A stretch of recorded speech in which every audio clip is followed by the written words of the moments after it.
भारत के एक सुदूर गांव में एक जंगल था जिसे लोग अंधकार वन कहते थे। यह जंगल आम जंगलों से अलग था।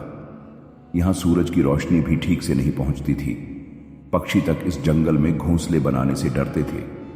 गांव के बुजुर्ग कहते थे कि यहां एक अघोरी तपस्या कर रहा था जिसने मृत्यु को भी हराने की शक्ति प्राप्त कर ली थी।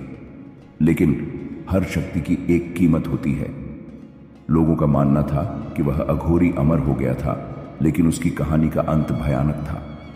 कोई नहीं जानता कि उसके साथ क्या हुआ, लेकिन यह कहा जाता था जो भी उस जंगल में जाता है वह कभी वापस नहीं आता। 100 साल पहले महायोगी अघोरनाथ इस जंगल में अपनी साधना कर रहे थे। उनकी तपस्या इतनी गहरी थी कि उन्होंने जीवन और मृत्यु के रहस्य को समझ लिया था। उन्होंने एक ऐसी शक्ति प्राप्त कर ली थी जिससे वे मृत्यु के बाद भी अपने शरीर को त्यागे बिना जीवित रह सकते थे।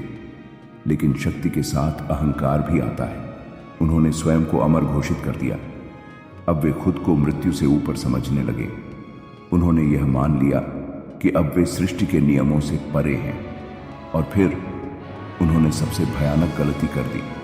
उन्होंने काली सिद्धि का प्रयोग किया, वह शक्ति जो केवल मां काली के वरदान से ही संभव थी। लेकिन शक्ति का दुरुपयोग हमेशा विनाश की ओर ले जाता है। जब अघोरनाथ ने इस शक्ति को अपने स्वार्थ के लिए प्रयोग करने की कोशिश की तो खुद काल भैरव प्रकट हुए। उनकी आवाज बिजली की तरह गरजी, अघोरनाथ, तुमने अमरत्व की मर्यादा को तोड़ा है, इसीलिए मैं तुम्हें शाप देता हूं। तुम कभी मरोगे नहीं, लेकिन तुम कभी जी भी नहीं पाओगे। अगले ही पल अघोरनाथ की देह राख में बदल गई। उनकी आत्मा अमर हो गई, लेकिन अब वे न मर सकते थे न मुक्त हो सकते थे। अब वे सिर्फ एक छाया बनकर जंगल में भटकने के लिए शापित हो गए। 100 साल बाद गांव में यह रहस्य अब सिर्फ एक कहानी बन चुका था। रवि नाम का एक युवा लड़का इस कहानी पर हंसता था। वह विज्ञान को मानता था, तर्क में विश्वास करता था। कोई 100 साल से जिंदा कैसे रह सकता है? यह सब अंधविश्वास है। उसने ठान लिया कि वह इस जंगल का सच जानकर रहेगा। कभी कभी जब इंसान हद से ज्यादा सवाल पूछता है तो उसे जवाब भी उतने ही भयानक मिलते हैं। रात के अंधेरे में रवि बिना किसी को बताए जंगल में घुस गया। जैसे ही उसने पहला कदम रखा, कुछ बदल गया। पेड़ स्थिर हो गए, पक्षियों की आवाज बंद हो गई, हवा जैसे अचानक रुक गई, और फिर हाँ हाँ हाँ, एक भयावह हंसी जंगल में गूंज उठी। रवि ने अपने चारों ओर देखा। सब कुछ धुंधला हो रहा था। उसे एक भारीपन महसूस हुआ और फिर उसके सामने एक परछाई उभरी। वह अघोरनाथ थे। उनकी आंखें जलते हुए अंगारों की तरह चमक रही थी। उनका शरीर राख की तरह बिखरा हुआ था, लेकिन उनकी आवाज गूंज रही थी, तुमने बहुत बड़ी भूल की है बालक। रवि कांप उठा।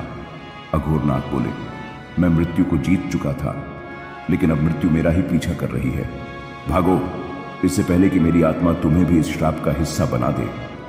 जंगल में आंधी उठ गई, पेड़ उखड़ने लगे, चारों ओर अजीब अजीब आवाजें आने लगीं। रवि ने भागने की कोशिश की, लेकिन गुफा का द्वार अपने आप बंद होने लगा। रवि किसी तरह बचकर गांव लौट आया, लेकिन अब वह पहले जैसा नहीं रहा। उसकी आंखों में एक अजीब चमक थी, जैसे उसने कोई ऐसा रहस्य देख लिया हो जिसे दुनिया समझ नहीं सकती। गांव के लोगों ने उससे पूछा, क्या हुआ? रवि ने बस एक ही जवाब दिया, हम सब मृत्यु से भागते हैं, लेकिन मृत्यु ही जीवन का सबसे बड़ा सत्य है। लोग चौंक गए। जो भी मृत्यु को हराने की कोशिश करता है वह खुद मृत्यु का सबसे बड़ा शिकार बन जाता है। आज भी वह जंगल शापित है, और अगर कोई उस जंगल में जाता है तो वह कभी वापस नहीं आता। अब सवाल तुमसे है, क्या कोई सच में मृत्यु को हरा सकता है, या फिर जीवन और मृत्यु का चक्र ही सबसे बड़ा सत्य है? अगर तुम्हें ऐसी रहस्यमयी कहानियां पसंद हैं तो अगले वीडियो में मैं एक और अनसुलझा रहस्य लेकर आऊंगा। कमेंट में अपनी राय दो और चैनल को सब्सक्राइब करना मत भूलना।